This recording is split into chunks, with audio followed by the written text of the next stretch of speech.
Sejam bem-vindos ao Contando a História. E como acontece toda semana, vamos abordar mais um capítulo relevante sobre a história desse mundo em que vivemos.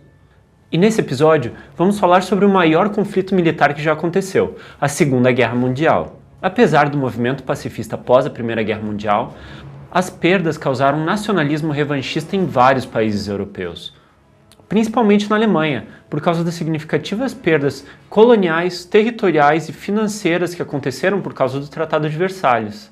Com o início da crise de 29 que atingiu o mundo todo, o apoio do povo alemão ao partido nazista fortaleceu-se. E em 1933, Hitler se torna o chanceler da Alemanha.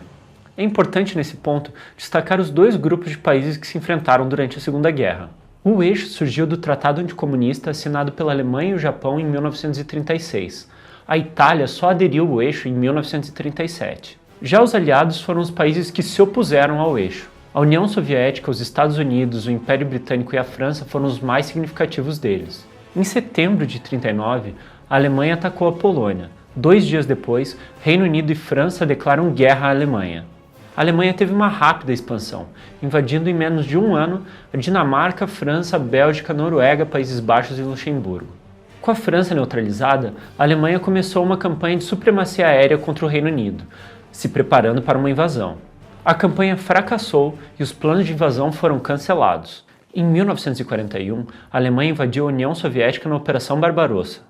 O objetivo de Hitler era eliminar a União Soviética como uma potência militar e exterminar o comunismo. O Império Japonês tentou aproveitar esse momento e atacou simultaneamente domínios britânicos e norte-americanos. Essas ofensivas incluíram o ataque contra a frota americana em Pearl Harbor.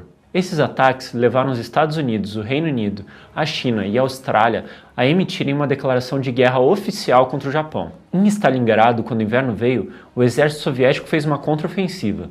Assim, o exército alemão sofreu fortes perdas e foi obrigado a se render. Essa vitória soviética anunciou a queda da superioridade alemã. Em 6 de junho de 1944, conhecido como Dia D, os aliados invadiram o norte da França.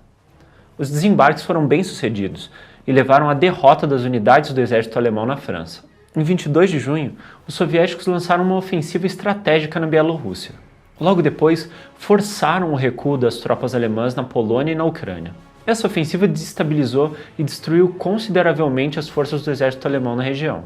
Em dezembro de 1944, a Alemanha tentou sua última desesperada medida para obter sucesso, usando a maior parte do seu exército restante numa contraofensiva nas Ardenas, na Bélgica. O objetivo era tentar dividir as forças aliadas, mas em janeiro a ofensiva tinha sido repelida sem cumprir seus objetivos estratégicos. No início de abril, os aliados ocidentais avançaram na Itália e atravessaram a Alemanha Ocidental. Enquanto isso, os soviéticos invadiram Berlim.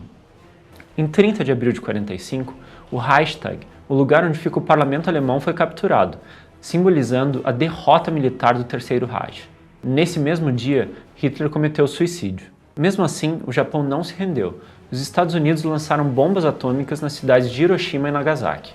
Em 15 de agosto de 1945, o Japão se rende, e isso significa o fim da Segunda Guerra Mundial. Espero que vocês tenham gostado. No próximo vídeo, vamos trazer mais histórias interessantes para tratar com vocês.